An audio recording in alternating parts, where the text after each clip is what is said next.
in Hospitality Marketing Live Show number 534. I am your host, Lauren Gray. Thank you so much for joining us on this All Hallows Eve, Halloween. Strangely enough, it's one of the more universal holidays in some form or fashion around the world, not in all places, obviously. And for the 209 countries that we broadcast in, I'm sure there are some omissions to the idea of the holiday being around Halloween. But all said and same, United States, most of the Westernish world, I guess, in that capacity, Halloween is a thing, and it is a lot of fun. Also can be very expensive. It has gotten more expensive over time. Cost of things having gone up, more and more money being spent for it. I have friends that are very avid fans of Halloween, and they go all in on the Halloween experience. In the U.S., of course, we decorated heavily for Christmas. And I have found, as I travel internationally over the years, Christmas has different importances around the world in different ways and different time places as to when it happens. Well, Halloween in the U.S. has really grown in sense of scope, the fact of what people do for the holidays. They really deck out their houses, where we're more traditionally known for lights and Christmas decorations and so forth. Halloween is becoming more and more like that as retail influences us on the keeping up with the neighbors concept of decorations and so forth. But that is not why we are here today. We are here today for hospitality marketing. And we're in an interesting time. It's easy to say that any day, that we're in an interesting time. And it's easy for us to say in the hospitality industry, we're an industry like no other. But we are in the vortex of what everybody else is facing right now, which is the uncertainty principles. Our lives are being affected by the politics, more so now than they have in times past. Right now, in the United States in particular, there is a government shutdown that is well past where it should have never even started, but is in existence now for 30 plus days. And by the time this gets replayed next Wednesday, I don't know how long it might ever be to that point even. And that's creating more and more negative impact on the economies. Most predominantly travel related is the fact that a lot of the infrastructure associated with travel, flight travel in particular, is being challenged. They're not getting paid, and as such, even though they're required to work regardless of their status of payment capability, they're beginning to not show up for work. And we're already short with our air traffic controllers, and that's now even being exacerbated. We are short of our TSA agents, our security agents at the gates. That's becoming more and more exacerbated. And it's beginning to have tangible impacts on the ability to travel. So even if the demand is there, the ability might not be. And that's rippling through more so in just the fact that the people are without an income at this point. So all of a sudden, things like travel, other than necessary travel, like traveling for work or what have you, is the option that they just can't afford. And that's getting worse as more of the infrastructure support systems for the U.S. government to stop spending money. So you have a lot of people that rely upon assistance that they don't have the means to sustain themselves. And so the burden falls on anybody that can support that for them, which relies upon the charitable organizations, those people that do have finances still available. And they're being taxed because of the diminishment of what's going on business-wise. Business is contracting as well. We've had some large-scale notifications from companies like Amazon and so forth, not related to this government shutdown, but misery likes company or bad news likes to follow bad news. They've dropped 14,000 jobs, 15,000 jobs. They're associated with AI and so forth. And, we know this is a strategy with companies that while the world or the economy is distracted with other issues, throwing in their bad news, which would normally be a much greater highlight being on its own, gets lost in all the other bad news that's going on. So we've seen more and more of these announcements of things going on. The economy is in the negatives. How all this relates to us in the global economy is we are a demand consumer world. And when you challenge our income capabilities of doing this in spite of generating the interest in what we have to offer for travel, in spite of the desire to travel, the means to travel, both financially and logistically, is in question. And that's what we're facing right now. And more than just the domestic United States, we're facing that in a globalization perspective of this. We're getting this realignment as to what travel is to be like. Now, how does this relate to the topic I've yet to tell you is for today's show? The topic for today's show was the one I've been putting off for a while. And the reason being is that, again, to what I just said about bad news, nobody likes bad news on top of bad news and so forth. And I was really back and forth. You could, those that I talk with on the Hospitality Marketing Club, one day I'm for it, the next I'm against it as I learn more about it. And then I readjust my learnings to thinking what the positive could be. And so I was oscillating back and forth. And I was always uncertain as to how to bring up this topic. The topic being dynamic rate pricing for hotels. And I've had a variety of titles that I've had thought for this show as I've gone back and forth into how I felt about dynamic pricing for hotels. And I thought, rather than keep figuring which one I would want to feature, like, okay, is it going to be better and different than airlines? Is it going to be worse and terrible? Clean and simple. Topic today, dynamic pricing for hotel rates. Good or bad? I thought best just to bring up what I've been going back and forth with. By no means am I saying that I know every aspect of all the dynamic pricings that are out there, or that I can foretell how this is going to affect demand or its influence on demand. But I can observationally tell you how I feel from discovering how these models are beginning to be messed with. For those of you that may not be familiar with this happening, variable rate strategies have been in existence for a very long time, meaning that when you go to the website of a hotel and you see a rate, there is software systems in the world for booking engines and internet booking engines that can adjust to say, hey, if you're from this area, we're going to show these rates. It's a conditional call as to what is available on the display of the page itself. Others can be, if you are from certain advertisements, it could be also directed towards a rate structure. Now, we've known this marketing-wise for quite a while, that I can guide you to a unique link that I've had to offer the offer that I had in the ad, so that you can get that offer where it's not in what's called market strategy, the overall arching.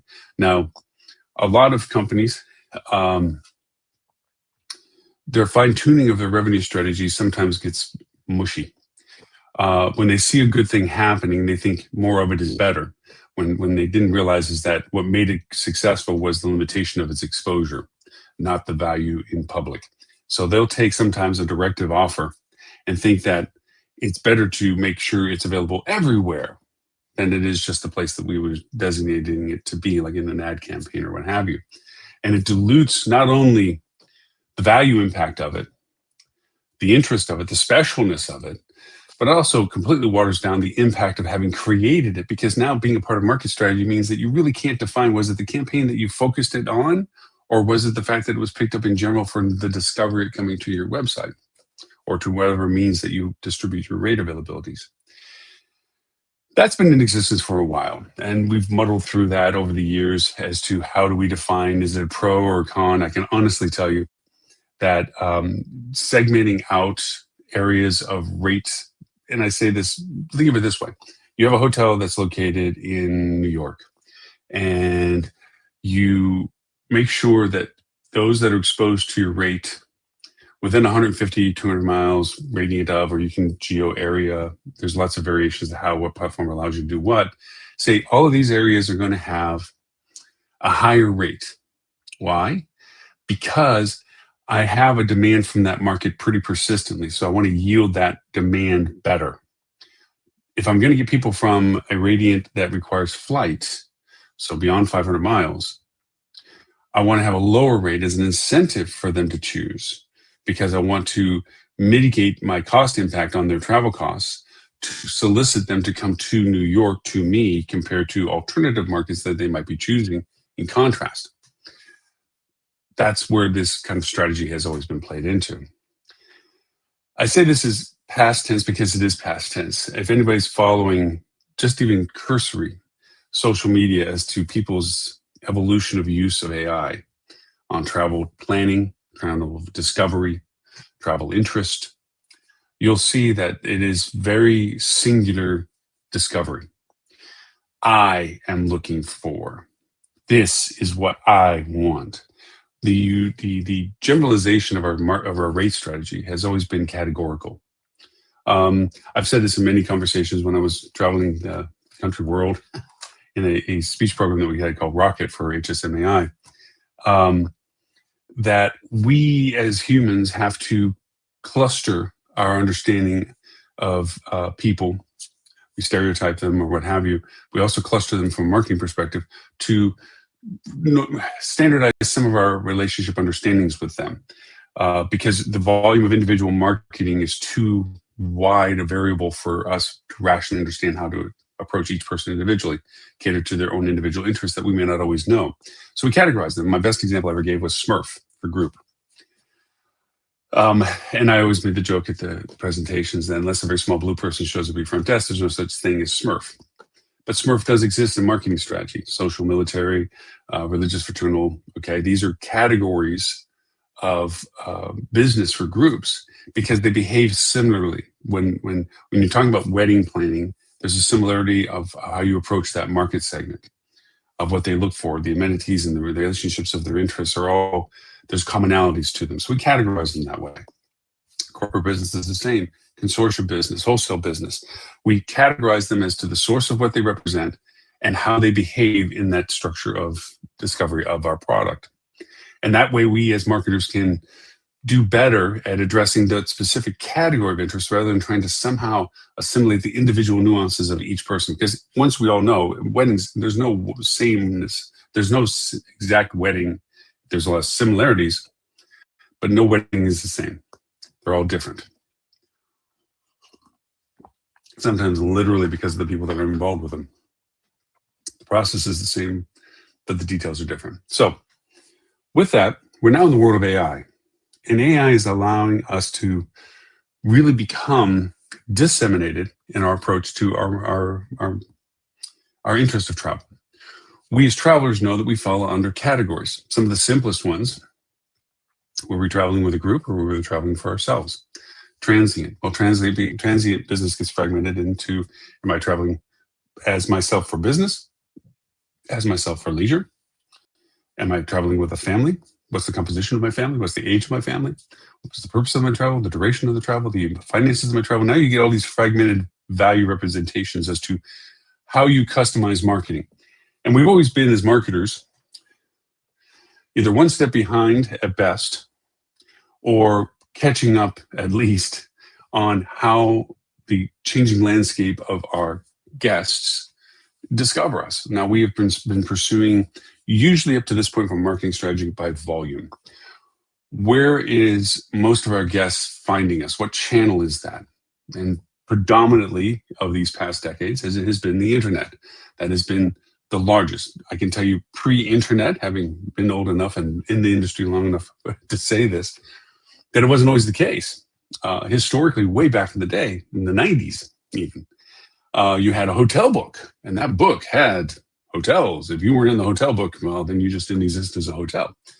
For businesses to discover you, to make bookings with you, to know how to plan with you. You had GDS and so forth to have the ability to remotely book events at the hotel without doing the traditional landline call. And snail mail correspondences that required contracts to be sent back and forth. Of course, faxes helped with that, but then as time went on. So, or roadside signs, or magazine ads in the back of a magazine you discover in the airline as you're flying that you discovered, oh, wow, look at this beautiful destination and these really neat hotels. I need to rip that out of the magazine and bring that with me when I leave off the plane. Never did that. Anyways, that was more of the traditional world of marketing. Now, most of our discovery comes from online. And we've chased what online means. Online can be online social, online can be online websites, online can be online to third parties, searching the result pages, discovering us either because of the ads we are paying for in that platform to be discovered, our organic value that we show up because of our relevance. Is it another entity that is representing us as accumulation of inventory that they're making available because we're told them they can sell us, third party? These are all variations to keeping where ahead or in front of where we think our guests are looking and discovering us for. Well, now we're in that next progression of that, and that is generative AI. Its use of the data that is in the internet to answer the questions of its users, to discover things. And what we're finding very quickly is the entirety of the travel is now being looked at rather than the segments of what travel is. And what I say by that is the segments of the travel, we've talked about this many times, is the cost factors that are more clustered together.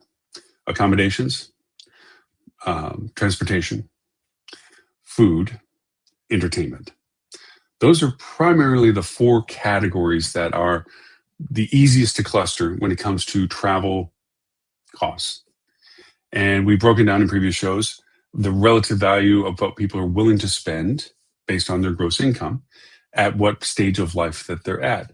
That the younger versus the older, the amount of money that is being willing to spend. And of course, the mid-range, the 30s, 40s range, the 30 to 45 range in particular, that the leanness, depending upon their financial stability, is because it's usually then family related, or at least partner related, then family related, have impacts on the spend volume and so forth. We know that it's usually around 10% of gross income. Of that, there's usually two primary trips. Of those, one is larger than the other. This is generalizations because that's how we mentally can think of these things. And so because of that, we know how to fit our accommodations cost in a relative relationship of the income level necessary to afford the rates that we're asking for. This is the strategy build that we've referred to many, many times as to how we see ourselves in the world of what we sell. But when people approach their travel, they approach it kind of in the four segments we talk about. What do I want to do? Well, what's it going to cost for me to go? I want to go to this concert, or I want to go to this museum, or I want to do this event, or I want to go to these places and things to do, or I want to go to these restaurants. There's a purpose to their travel: culinary, cultural, historical, off the beaten path, family. These are categories, and those influence what their intent is. So they're one of the four principles, their entertainment expense. What's it going to cost to do what I want to do there? What's going to cost for me to eat there? I have to look at restaurants and see what the average prices is and the locations of the restaurants in relationship to what I want to do. And we always had these conversations. Do they first look to where to stay and then figure out what they're going to do, or do they figure out what they want to do and then find a place to stay?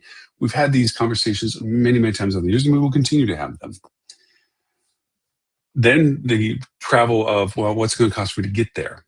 Is it close enough for me to drive? Is that an option that I should consider, or is it just purely flight? Do I take a train? Am I doing more than one spot? Is it a progression? How long am I spending? Then I talk about hotels. How much is it going to be for me to find a place to stay? Is there deals? Is it close to and nearby what I want to do? Is it close to and nearby how I got there? Airlines and so forth, if they're flying. These are all the dynamics that we're very used to. And we have trained our users, ourselves as also users, to go through this process. Okay, I'm thinking of a trip. I've narrowed it down that I want to go possibly to Houston. Okay, what do I want to do in Houston? And I look at a map and I see where those things are. And okay, great. Okay, what do the flights look like at Houston? Or maybe are there hotels near these things that I be finding interest, or I have a rate for, or brand affinity for, or brand discount for, or is there specials for? We've learned this process of breaking down our trip to these components. We look at each section, then we back out of it, and then we start our discovery on another section. So I figure out my event stuff, and I got a sense of that. Now I back out of that search, maybe leave those tabs up, and now go to the travel expenses. What's it going to take for me to fly there? How much is it going to cost? Is this a reasonable thing for me to consider? And I look at the travel expenses, and I back out of that, and I look at the accommodations expense. How much is it really going to cost me to stay there? And why are the prices so high on that weekend? Am I going in on because there's something else going on? Maybe I pick another date, whatever. So we've learned to do this segmented discovery process. And along comes generative AI.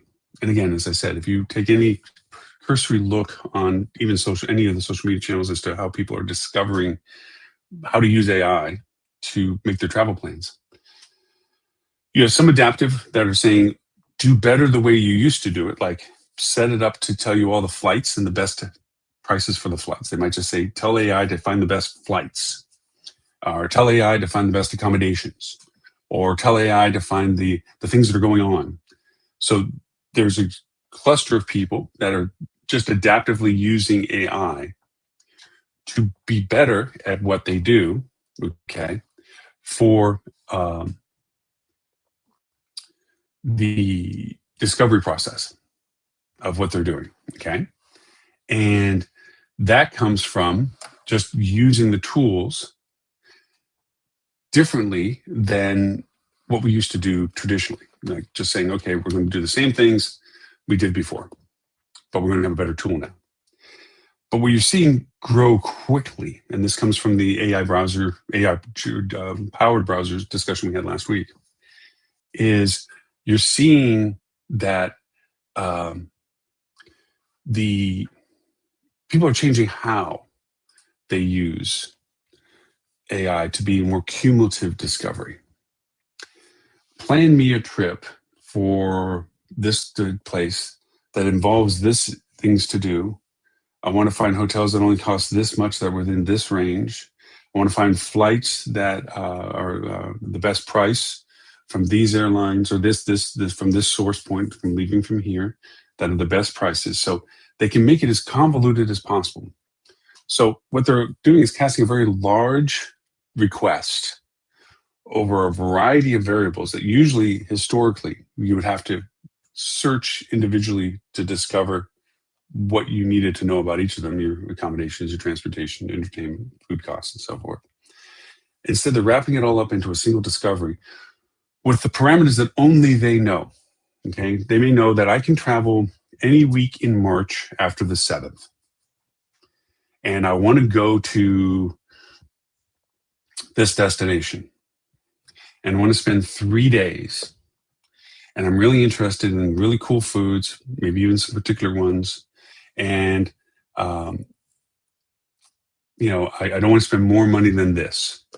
And they'll tell AI with those parameters, I'm being very general when I make those statements, go find what my options are. And AI will.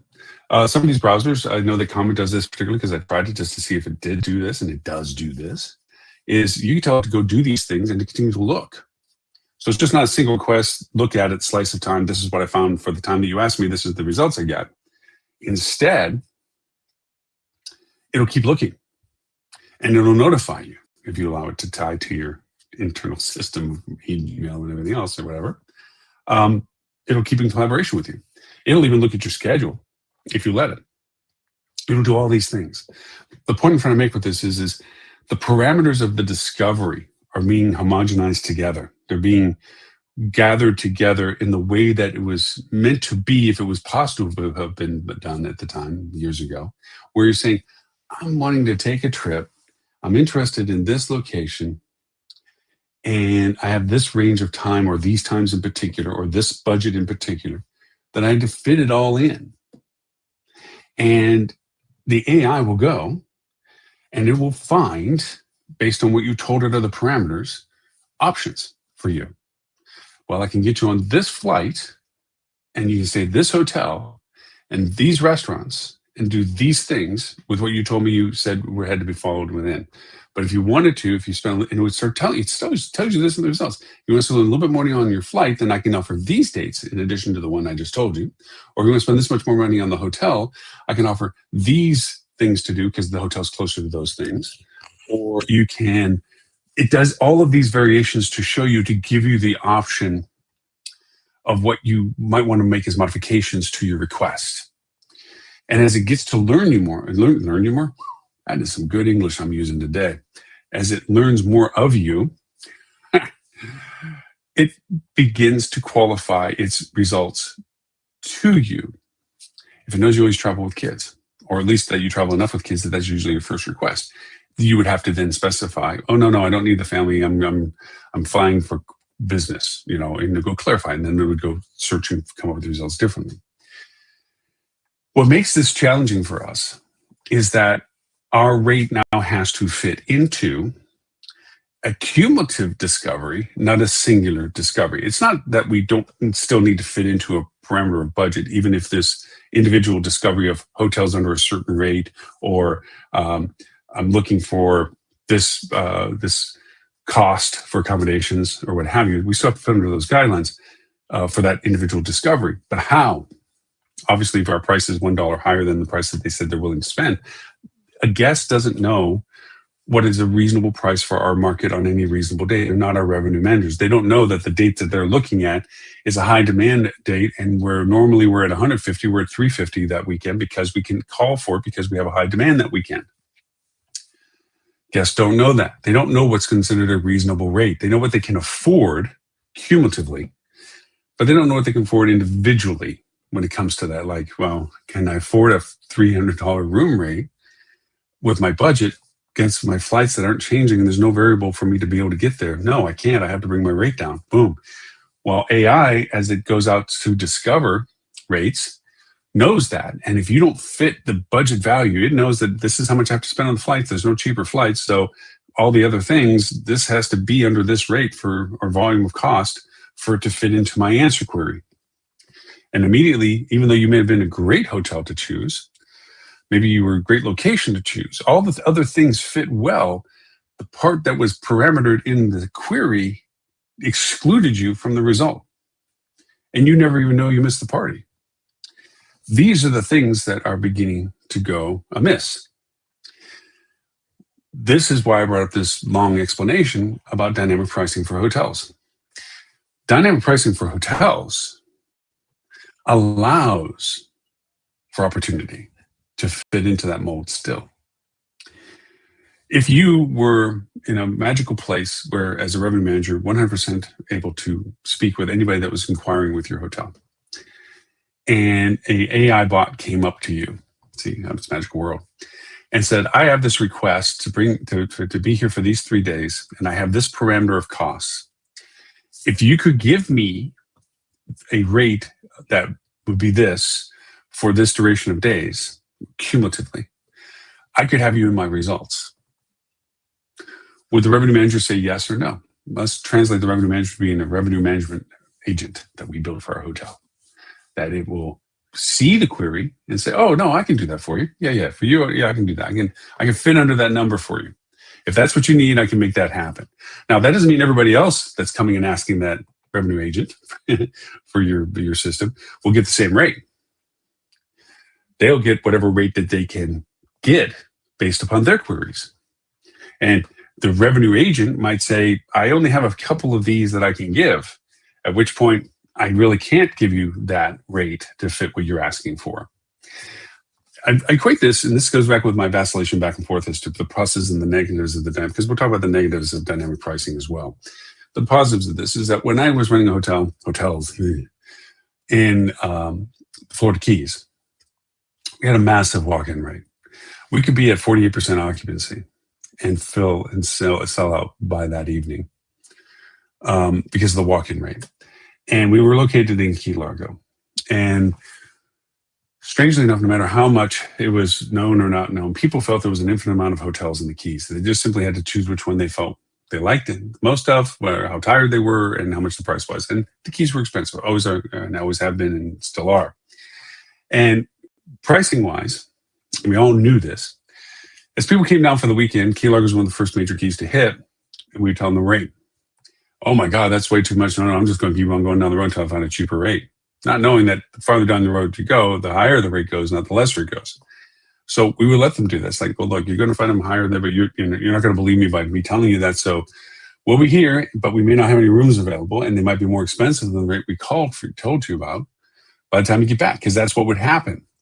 And I would create a spreadsheet for my front desk team that had our remaining inventory to be sold for our evening shift from 5 o'clock forward. And I said, here's the deal. We have X number of rooms still left available.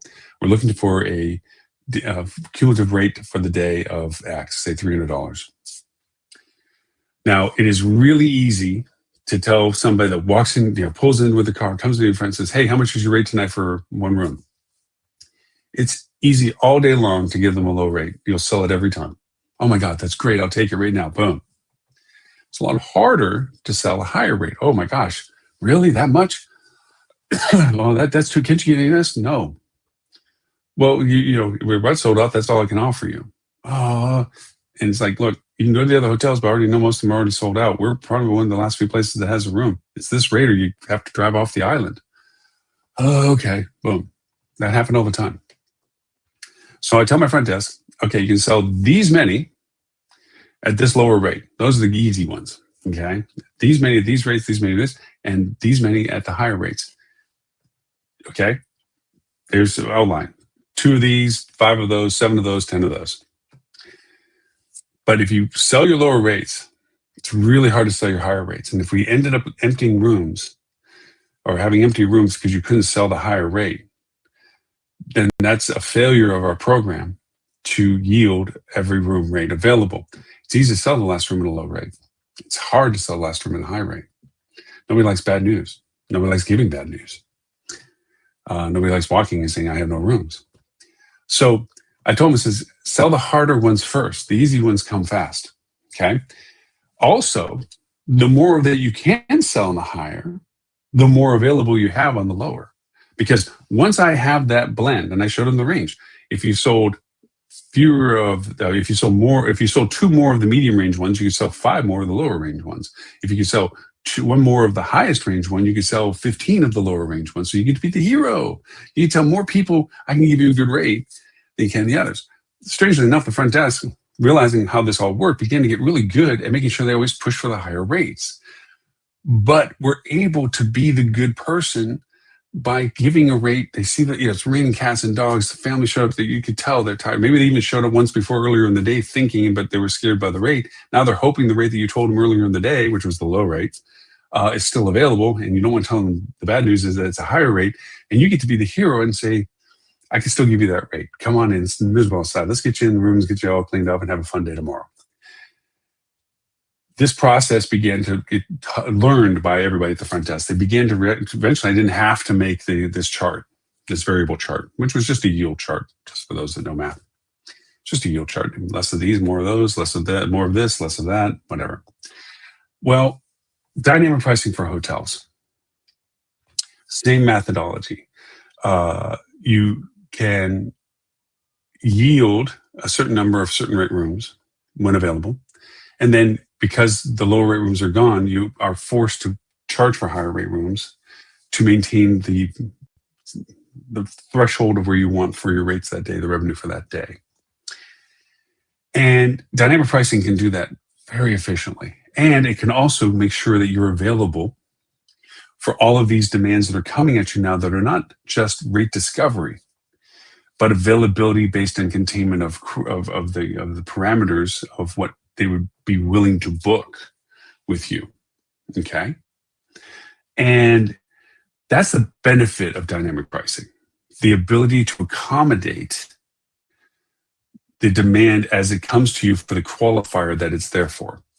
Cost, maybe rate threshold, just I don't want to pay more than 150. Well, maybe it can work. Maybe you need as much base business as you can, so you're willing to drop your rate to take the 150 to build your base business to yield better, higher later. Okay. The strategy of it is behind the scenes. The reality of it is making sure it's available. That's where the positive dynamic pricing comes in. It's not so much about saying, well, I know you're coming from a certain market, so I'm going to make sure that rate is always higher than the market that I want to develop business from or solicit business from or what have you. That's slightly on the neutral value of it. I mean, rate revenue strategy, you're in the business to make money. That's why you're there. The owner invested in it was to make yield. You're not there to be the gratuitous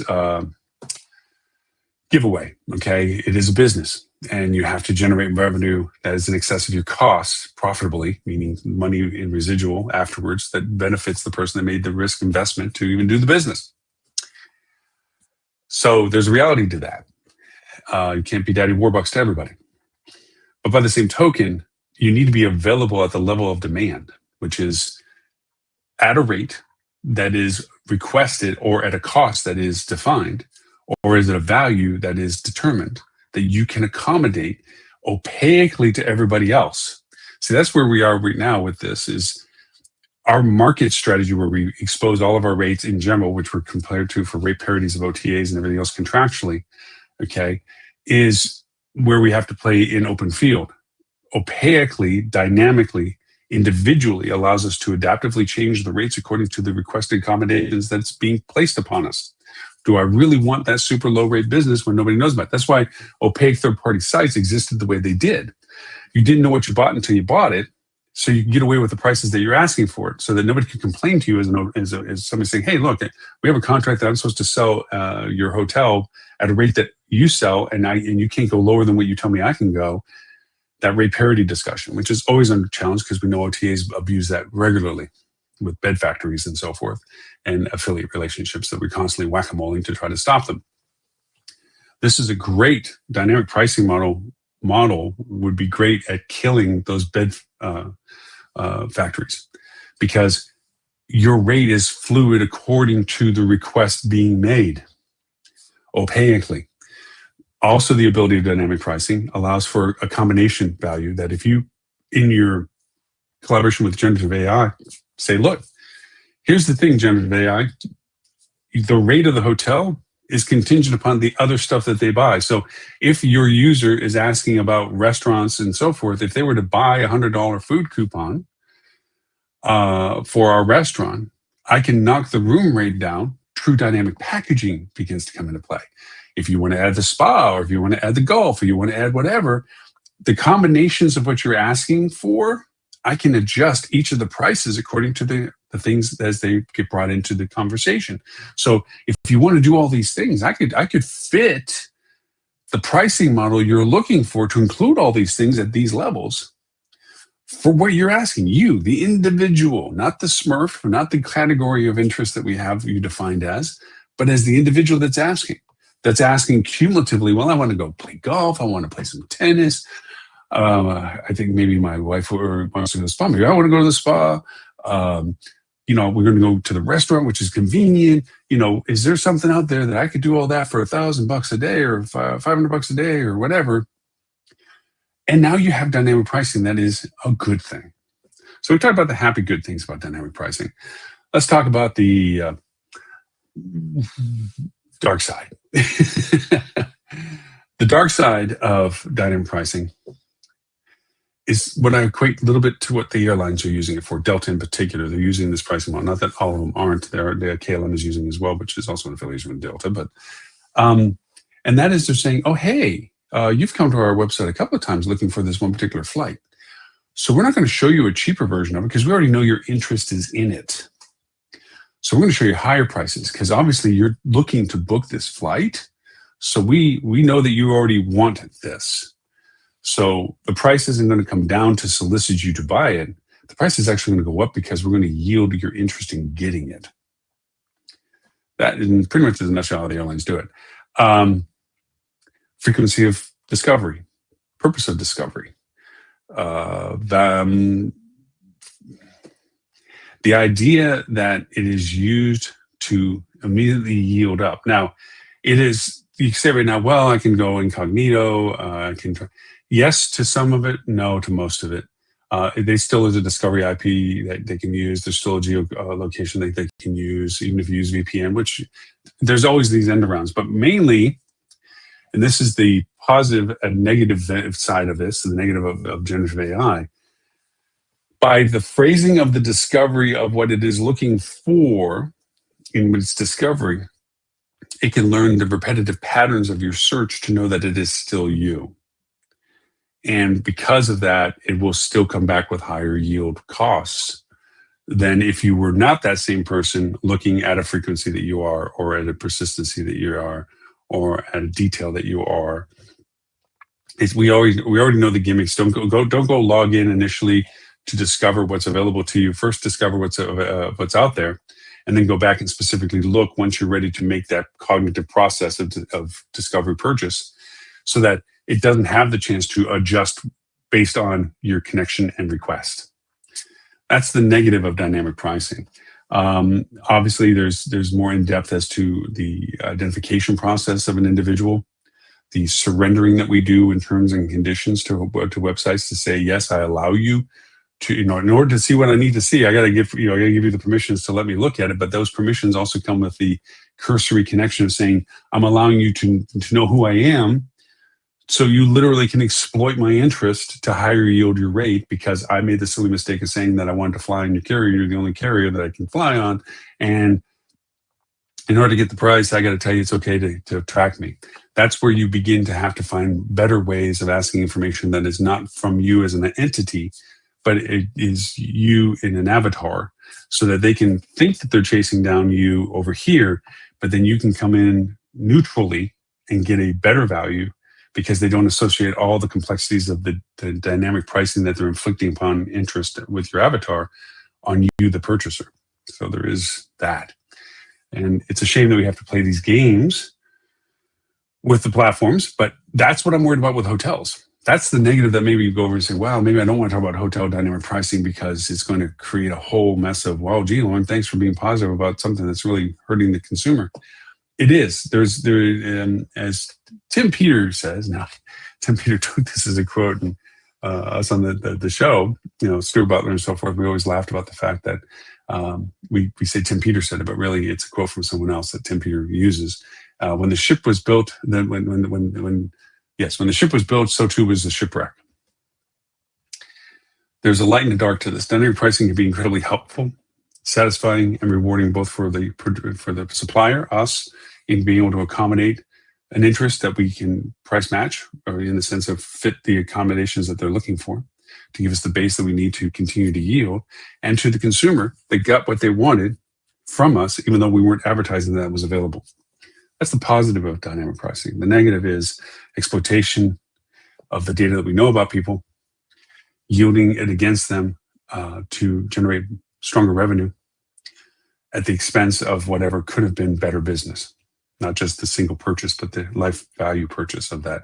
Because yes, the person may have ended up paying what we said they needed to pay, but the lifelong value relationship could have better been serviced maybe with a different pricing strategy that wasn't so exploitive. I'm not saying that always happens. Some people feel perceived value is perceived value, but obviously a better perception of that relationship can improve a longevity value as well. There's a correlation there that I would love to be able to mathematically figure out of.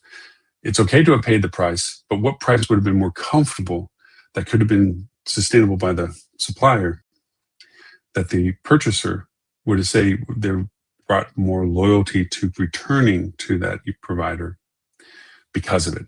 And that variance between that is so individual. Eventually, as we get more and more generative AI discoveries, we might begin to find answers to those kind of questions. That says, usually if you were to go 1.5% lower in cost, that would have been a positive catalyst that would have increased the lifetime value of this user twofold, because it would come a second time rather than just the one time because it was nice, price was a little high, would go again, but if the price is the same or higher, unlikely. That's the question that I'm trying to answer by figuring those kind of numbers out. So you've seen my dichotomy to this as to the positives of dynamic pricing for hotels and the negative for dynamic pricing for hotels. So hence the title of today's show, Dynamic Pricing for Hotels, Good or Bad. So you've heard my mind have been seen on this. Love to know your thoughts. Well, how do you feel about the eventual usage and examples of real life dynamic pricing for hotels? Please let me know, reach out to me. If you're not part already of the hospitalitymarketing.club and you're a hospitality marketer, please join. Go to hospitalitymarketing.club, put your email in, send your quiz to validate that you're actually a hospitality marketer. Join the peer group and have these kind of discussions. If you're not in that realm or just don't want to join, you can reach out to me with email, lauren@hospitalitydigitalmarketing.com. I answer every email associated with the show and the podcast, the radio station and the TV station. About these kind of things. And of course, if you want to just do an audio response to me, you reach me at hdm.news, /talkback. And there I do a question of the week, which this one has been. And you can give your feedback or any comments or suggestions you have. You let me know that way as well. We will recast this show Wednesday, 11:30 a.m. Sydney, Australia, and 11:30 a.m. London time for both our APAC and EU and East Mideast friends accordingly. Until such time, happy Halloween for all those that celebrate around the world. Thank you, as always, the fact that we get to be invited into 209 countries. And as always, we have live show watchers in multiples of time zones. We will do, the US will catch up with everybody else on this time savings thing, which I would love to see go away. I think a lot of people would, but we get to be done. But we'll be doing the daylight savings thing here this weekend. We're going into the holiday season. There's a lot of uncertainty of the season, the uncertainty principles in their season. So do be safe, be careful. We hope that your businesses continue to flourish and that your joy of travel continues in spite of all the things that are going on. You can catch us on our TV channel, always, our smart TVs, everything, Google, Apple, Amazon, Tan, Roku. Just look for the hospitality channel. We're there always. The show's there always. We want to listen to our radio station, which is not just our podcast, but also a variety of excellent podcasts from industry leaders around the world. We have them all lineared out. And if you want to watch any of our previous shows or podcasts, you can go to hospitalitychannel.tv, look for either the data broadcast, the topic, and or the hosts that were on the show, and you can look at all the shows related to that, to any of the playbacks to it. The recaps are there as well. And I will be putting in, I'm thinking next month, my little AI bot that is all of the show's transcripts fed into its little AI brain, where you get to ask the questions of what we covered in the show, or how we answered the questions, or what did we talk about, what was our conversation about any particular topic, and it'll pull only from the data sets of our shows to tell you our perspectives, and it'll be addendumed off to the side to show you exactly what show is being pulled from. So it's not just a created answer, but also a referred to answer that you can see exactly which shows and what was said from whom as to what accumulated that answer. So it's going to be fun. I've been testing it, still working on it. I think there's sometimes, it's not that it creates hallucinations, it's just that sometimes it's a clear answer. It gives statements, but it doesn't give an actual conclusion to the request. So I'm trying to understand how better to phrase the model behind it to make it more of a contextual answer than it is a contextual statement. So I'm still working on that fine tuning of it, but that's to come as well. So you can go talk to the Oracle. I'm trying to come up with the name of it too. I was thinking about doing an audio as well and put my voice on it, do an audio sync to it too. Might still do that just because it sounds like fun to see how silly I sound. But that's going to be coming to the channel sometime soon. So hospitalitychannel.tv, that's probably going to be there next month, which is literally only 2 days or 1 day away. And we'll see how that works. So thank you, as always, for the privilege of your time. My name is Lauren Gray, and I look forward to talking to and seeing you all next week.